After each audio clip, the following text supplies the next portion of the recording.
Christy Señor Canele. Today I'm with Abby and Hey we're guys. having a little picnic. Yes. And we're making bracelets. Yes. And we got cupcakes. Yes. And we're gonna talk about some things because We love talking Yapping. and breaking life down. Abby's the kind of friend that I can talk to like for hours and we can just go on and on. Same aesthetic, the same style. She captures a part of me that I don't think anybody else in my life does. So I am eternally grateful that the Lord made her, for sure. And she's Catholic too. We're Catholic. We also got love that. Christ. One of the things that I would like to discuss, the beauty of being an exchange student and how much it changes your life. I've always wanted to be an exchange student, but I have met many exchange students because my mom has worked with them. So I've gotten to experience meeting like the most amazing people with the most incredible stories. One of them that I want to mention, she basically lives like my dream university life, but she does all this like travel stuff. I sat down with her, we had dinner one time and we talked about like everything I want to do after high school and see another person like living my dream university life. Living in a town where we kind of like grow up with the same people and there's someone new,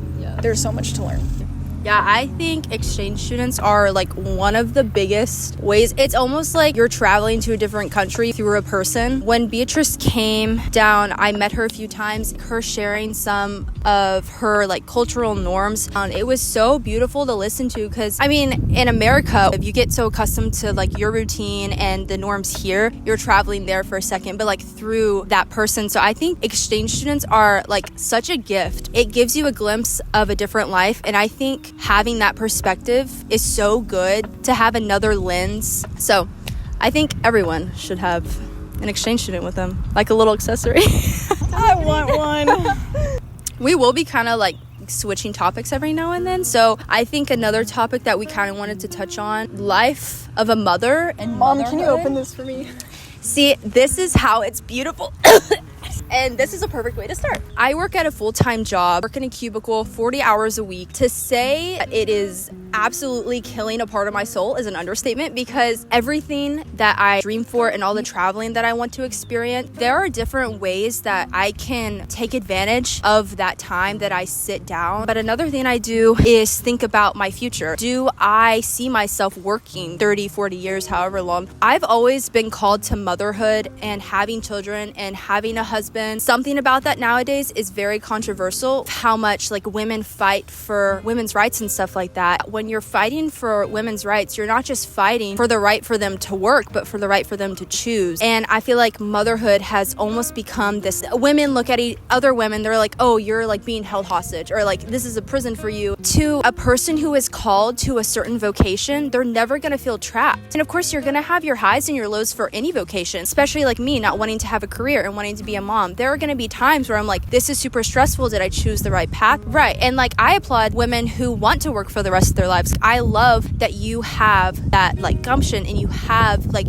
that, I don't know, something like that. One thing that you said is like, oh, when women choose that, it's like they're being held hostage. A lot of the women on my dad's side of the family have a lot of kids. Like my aunt has like 11 plus kids and she's not being held hostage. She's not being forced to have kids. Having kids, she loves her children. That's like her joy in life. There's so many things that I want to do with my life and there's so many things I need to do on my own, but I also do want to settle down, provide a beautiful life for my children. But never like look down on another woman if she like doesn't want to have kids. That's because a lot of money. Also people don't look down on men for not wanting to have kids. You don't look at a 35-year-old man who doesn't have kids and, oh, why don't you have kids? What was another thing we were going to talk about? It's a great question. Something that Christy said the other day, like traveling outside the country, because she went to Finland, but she did tell me that whenever she tells people that she went to Finland, they're shocked. Why would you ever want to go out of the country? Like, what? There's other countries outside of America? Okay, I'm kidding. It's hard to dream big when you're surrounded by people that do the opposite. Growing up in a town where like everyone has the exact same pathway, it's hard. Especially living in a town that everyone around you is going to that college. Especially for me, like when I graduated high school and I didn't want to go to college, people are like, what about your degree? And like, how are you going to get different jobs? In America, how our culture is very much circled around like career and like go. And like when in different countries, like it's the norm to go with the flow. In like Italy or France, they have like nap time. Siesta! Another thing is, I'm not gonna name drop. I know someone who hasn't gone to college. This person has like a full business. Literally been making money since he was young. Like he's actually incredible and I'm so impressed by him.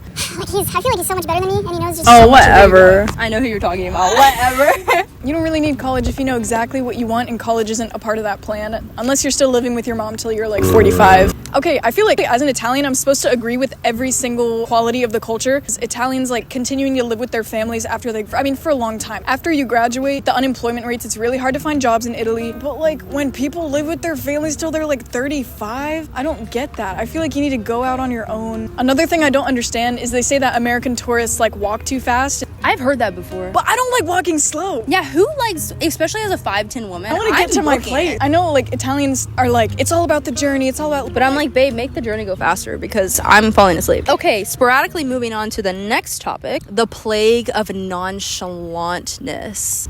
And okay, so Elizabeth and I definitely have in common is our love for literature and just the beauty of language. Each different language gets across a different message. The quickness of life recently, and I kind of want to talk about how that's affected our ability to show true meaning to anything. To put it in a simple way, I think we've lost the art of language. When you text, you shorten words from like be right back to BRB. Over time, I think that absolutely affects our ability to fully care about something, because now so people are like, oh, I don't want to show them that I care. Our language has made us decrease in vulnerability, and that is such an important part of being human, is opening up to someone and being able to take their response. I mean, all a human ever wants to be is perfect, but that's all we're never not going to be. Only God is perfect, and it's the true divine perfection. Yes. And also, there's a mantra that I say in my head a lot. We're losing what it means to be human. Microwaved meals in the fridge, right. Process of growing your own food, making it, preparing it for your family. Yeah. Dancing recreationally used to be a thing, and now it's like a hobby. Like Christy was actually telling me, she's like, everything is like labeled and put in stereotyped so quickly. You go to the gym, boom, you're a gym rat. You read, you're a little bookworm. And I experienced that too, because I do a lot of things, but I'm not those stereotypes. I ride horses. You're not a horse girl. I'm really not a horse girl. You're just someone who likes to ride horses. No, I'm in band. It's okay. We accept all people.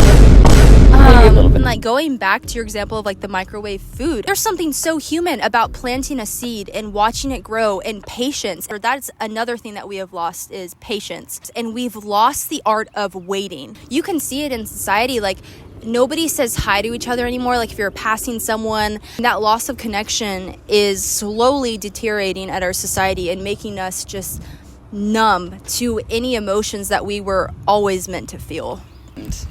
Spot on. Mom. Thank you for coming to our TED Talk. No, it's no longer Pride Month, but it's the Bi Flag. Oh. It's July 1st, when it was no longer Pride Month, I was in the airport and I saw these two very straight guys, and I wanted to go up to them and say, real cute guys, but Pride Month's over. I think they would have appreciated it. I was scared they were gonna attack me, so I didn't say that. As much fun as this has been, we're going to wrap it up and conclude with some tunes. The monkey on your back, but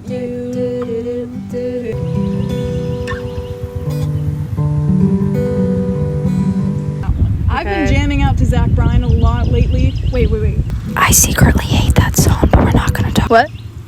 What about it? All night revival.